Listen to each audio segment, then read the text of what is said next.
priority for us today is dealing with a new issue that has come up, which is truly disturbing.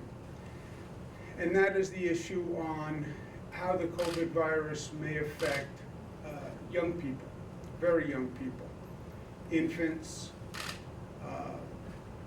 children in elementary school.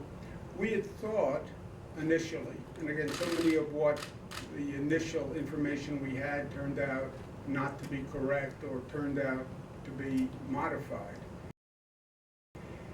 But we were laboring under the impression that young people were not affected by COVID-19. And that was actually good news, right? The vulnerable populations were older people, people with comorbidities.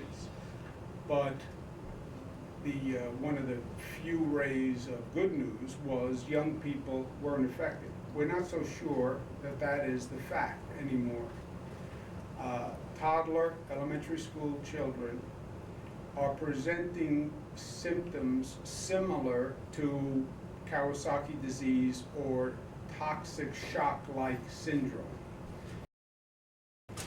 Now, these are children who come in who don't present the symptoms that we normally are familiar with COVID. It's not a respiratory illness, they're not in respiratory distress, and I think that's one of the reasons why this may be getting discovered this far into the process.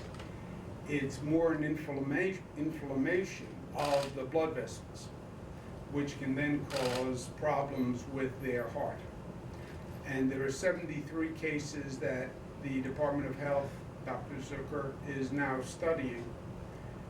But the illness has taken the lives of 3 young New Yorkers. So this is new and it's developing.